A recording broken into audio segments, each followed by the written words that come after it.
بسم اللہ الرحمن الرحیم. السلام علیکم. یہ آپ کا اپنا ڈیجیٹل پلیٹ فارم ہے. میں طارق متین ہوں. واللہ خیر الماکرین. اللہ سب سے بہتر تدبیر فرمانے والا ہے. وہی بچائے گا میرے دیس کو بلاؤں سے جو بارش میں شجر سے گھونسلہ گرنے نہیں دیتا، کیونکہ اس کی تدبیر تمام تدابیر کی امام ہے. جج محمد افضل مجوکا صاحب نے جو فیصلہ لکھا ہے اس میں یہ بھی لکھا ہے کہ بشرا بی بی کا خاتون ہونا یہ کوئی جواز نہیں ہے کہ اس کی بنیاد پر ضمانت دے دی جائے. سب سے پہلے یہیں سے بات شروع کرتے ہیں. مریم نواز شریف صاحبہ کی جو ضمانت ہوئی تھی، اور یہ ضمانت ہوئی تھی مریم نواز شریف صاحبہ کی لاہور ہائی کورٹ سے. اس ضمانت کے فیصلے میں چودھری شوگر مل کیس میں ہوا کیا تھا؟ پیر 4 نومبر 2019 کا معاملہ تھا. یہ مریم نواز شریف صاحبہ کے خاتون ہونے کی بنیاد پر ضمانت منظور کی جائے وکیل نے کہا تھا، اور عدالت نے مریم نواز کے خاتون ہونے کی استدعا پر ضمانت منظور کرنے سے اتفاق کر لیا تھا. مریم نواز شریف صاحبہ کی ضمانت ہو گئی تھی خاتون ہونے کی بنیاد پر. تو بشرا بی بی کے لیے قانون الگ ہے، مریم نواز شریف صاحبہ کے لیے قانون الگ ہے.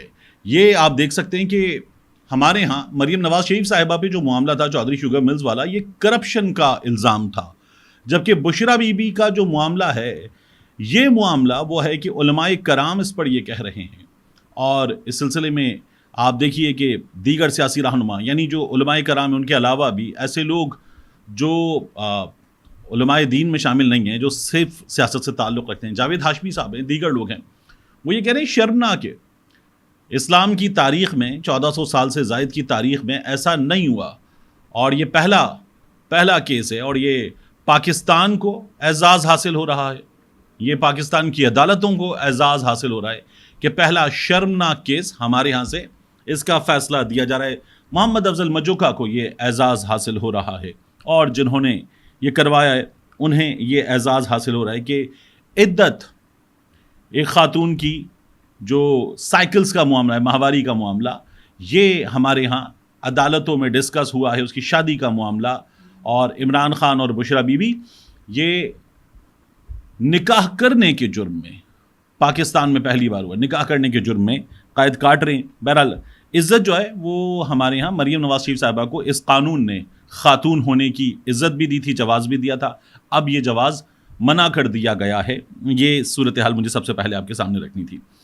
اس کے بعد جب یہ فیصلہ آ گیا تو پھر ہم نے کیا دیکھا؟ پاکستان تحریک انصاف کے کارکن گزشتہ کچھ دنوں سے سوشل میڈیا پر اور سڑکوں پر، کراچی میں ہماری بات ہوتی ہے، ملاقات ہوتی ہے لوگوں سے، وہ یہ کہتے ہیں کہ یہ جو لیڈرشپ ہے یہ کمپرومائزڈ لیڈرشپ ہے، یہ عمران خان کی رہائی کے لیے جو کرنا چاہیے وہ نہیں کر رہی. پورا پاکستان، جہاں جہاں پاکستان تحریک انصاف کے ورکرز ہیں، سپورٹرز ہیں، عمران خان کے سپورٹرز ہیں، وہ عمران خان سے کنیکٹ کرتے ہیں، وہ عمران خان کی پارٹی کے باقی لوگوں سے بھی کنیکٹ نہیں کرتے. یہی بات فواد چودھری صاحب نے اپنے انٹرویو میں بھی کہی. تو لوگ کہتے ہیں کہ یہ عمران خان کو باہر نکالنے کے لیے جو انہیں کرنا چاہیے وہ کرنے سے قاصر ہیں. آج کیا ہوا؟ فیصلہ آ گیا. عمر ایوب صاحب نے وہاں پہ تقریر وغیرہ کر دی اور کہا کہ ہم اسے چیلنج کریں گے. لیکن اس کے بعد عمر ایوب صاحب کے ساتھ ساتھ فیصل جاوید کو، ان لوگوں کو جو کارکنوں سے نعرے سننے کو ملے، ان لوگوں کو شیم کے نعرے سننے کو ملے، کارکن پیچھے تک گئے. یہ لوگ سڑک پر آئے، یہ نعرے لگاتے ہوئے سڑک پر آئے، بات کر رہے تھے، میڈیا سے چلتے ہوئے جملے بول رہے تھے، گاڑی کی طرف جا رہے تھے، کارکن پیچھے آئے. انہوں نے کہا کہ اگر عمران خان کو کچھ ہوا تو آپ کو چھوڑیں گے نہیں. یہ باتیں ایک عام کارکن کر رہا ہے پاکستان تحریک انصاف کا. ان کا یہ کہنا ہے کہ یہ لیڈرشپ جو ہے یہ قومی اسمبلی میں عہدے لے چکی، یہ لیڈرشپ قومی اسمبلی میں تقاریر کر رہی ہے. ان کے اپنے معاملات 9 مئی کے بعد ان میں سے بہت سے لوگوں نے مشکل صورتحال دیکھی، لیکن اپنے معاملات سچ کر چکے یہ لوگ. اور اپنے معاملات سچ کرنے کے بعد عمران خان کے لیے لپ سروسنگ تو ہے، لیکن کارکن جو چاہ رہا ہے یہ وہ لوگ نہیں کر رہے. یہ کارکن کا شکوہ ہے. اور اگر یہ رکن پارلیمان ہونے کے ناطے پارلیمنٹ کے سامنے کچھ قدم کی ایک واک کی، اور اس واک کے بعد آپ نے کچھ نعرے لگا لیے، تو کارکن کہتے ہیں یہ انف نہیں ہے، یہ لوگ کمپرومائز لوگ ہیں. ایک یہ ہو رہا ہے. دوسرا آپ دیکھیے کہ فواد چودھری صاحب نے، باقی لوگوں نے پاکستان تحریک انصاف کی لیڈرشپ کے حوالے سے بتایا کہ یہ واقعی کمپرومائز لوگ ہیں یا ان کے تعلقات ہیں، اور یہ اب عمران خان کے لیے کچھ نہیں کر رہے. شبلی فراز صاحب کا نام لیا فواد چودھری صاحب نے، اور بتایا 6 مہینے گھر میں رہے، کچھ بھی نہیں کیا. شیر افضل مروت صاحب پہ بھی تنقید کی فواد چودھری صاحب نے، اور کچھ دیگر لوگوں پر بھی. تو اس کے نتیجے میں ہوا کیا؟ شبلی فراز صاحب، آج فیصل کمال پاشا ہیں وی نیوز کے رپورٹر، وہ ان سے انٹریکشن کر رہے تھے. تو شبلی فراز صاحب نے کہا میں ایک بھگوڑے کی بات پر کیا جواب دوں. یہ ان کا کہنا تھا کہ وہ بھگوڑا ہے. فواد چودھری صاحب کا دعویٰ یہ کہ میں نے جن حالات میں پارٹی چھوڑی, ایک حاضر سروس ایک صاحب نے میرا یہ ٹویٹ میرے اکاؤنٹ سے کر دیا, ان کے ہاتھ میں تھا یہ سب کچھ.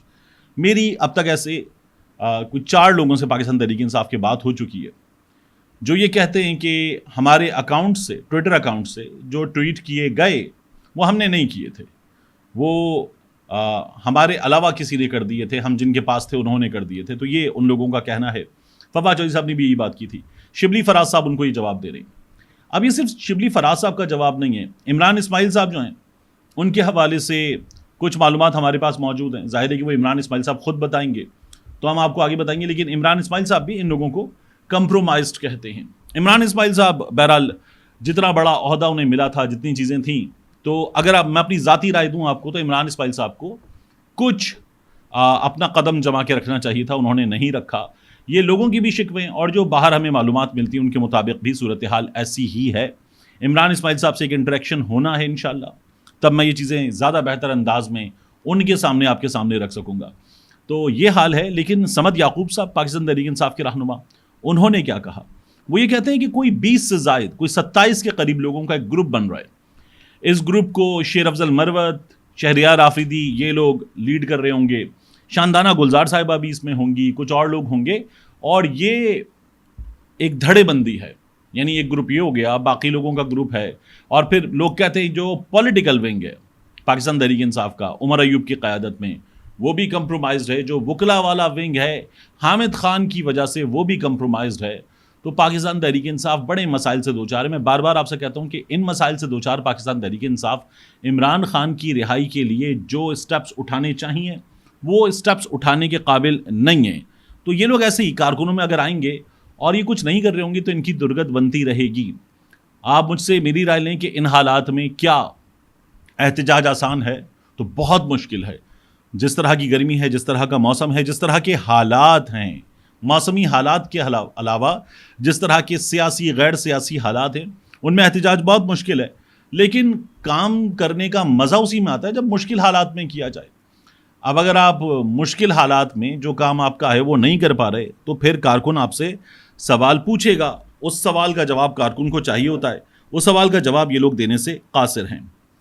ایک چیز اور مجھے آپ کے سامنے رکھنی ہے, وہ ہے پاکستان تحریک انصاف کی ایک نئی حکمت عملی. پاکستان تحریک انصاف نے 9 مئی پر خیبر پختونخوا کی حد تک جوڈیشل کمیشن کے قیام کی منظوری دے دی ہے. پی ٹی آئی والے بار بار کہہ رہے تھے کہ 9 مئی پر جوڈیشل کمیشن بنانے, وہ نہیں بن رہا. 9 مئی کی تحقیقات کر لیں, نہیں ہو رہی. پاکستان تحریک انصاف والے کہتے ہیں 9 مئی کی CCTV فوٹیجز لے آئیں, کور کمانڈر ہاؤس کی, GHQ کی, ریڈیو پاکستان کی, ISI کے مراکز کی بات ہوتی ہے, ان کی CCTV فوٹیجز لے آئیں اور فیصلہ کر لیں. تو وہ بھی نہیں ہو رہا. عدالتوں میں یاسمین راشد صاحبہ ریکارڈ پیش نہیں ہوتا, اس کے علاوہ دیگر رہنما جب عدالت پہنچتے ہیں ریکارڈ پیش نہیں ہوتا. جو عالیہ حمزہ کے صنم جاوید کے ساتھ ہو رہا ہے, باقی قیدیوں کے ساتھ ہو رہا ہے, تو وہ چیزیں کیس کو آگے نہیں بڑھا رہی, کیس کو لٹکا رہی ہیں, گھسیٹا جا رہا ہے کیس کو. یہ ہو رہا ہے, مسلسل ہو رہا ہے. عمران خان صاحب کے کیسز میں بھی آپ دیکھ رہے ہیں کہ جس طرح کی چیزیں ہو رہی ہیں. تو خیبر پختونخوا کی حکومت نے 9 مئی سے متعلق جوڈیشل کمیشن کے قیام کی منظوری دے دی ہے. خیبر پختونخوا کابینہ کا 9واں اجلاس وزیر اعلیٰ خیبر پختونخوا علی امین گنڈاپور کی صدارت میں ہوا. جوڈیشل کمیشن کی منظوری دی گئی. کمیشن کو 9 مئی کی مکمل تحقیقات کی ذمہ داری سونپی جائے گی. تحقیقات کے بعد 9 مئی 2023 کے واقعے میں ملوث تمام کرداروں کو بے نقاب کیا جائے گا. کابینہ نے وزیر اعلیٰ کے آبائی علاقے ڈی آئی خان کے لیے پولیس کی 565 نئی پوسٹیں قائم کرنے اور ڈی آئی خان میں ٹریفک وارڈن سسٹم شروع کرنے کی بھی منظوری دی. کابینہ نے کچھ دیگر چیزوں کی منظوری دی ہے.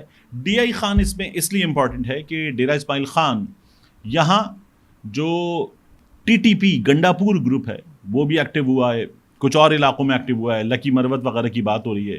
فضل الرحمان صاحب کہتے ہیں مغرب کے بعد تو یہاں پولیس تھانے بند کر کے گھر چلی جاتی ہے, حالات بہت خراب ہیں.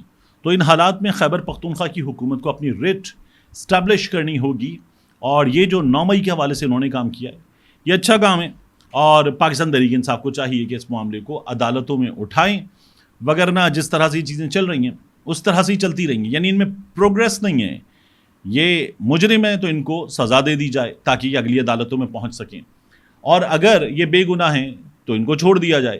لیکن یہ جو ہو رہا ہے اس سے نظام انصاف پر سوال اٹھ رہا ہے, اور یہ ظاہر ہے کہ قاضی فائز صاحب کے دیکھنے کی چیز ہے کہ 1 سال سے اوپر ہو گیا ہے, کچھ بھی نہیں ہو رہا ہے اور یہ چیزیں گھسٹ رہی ہیں.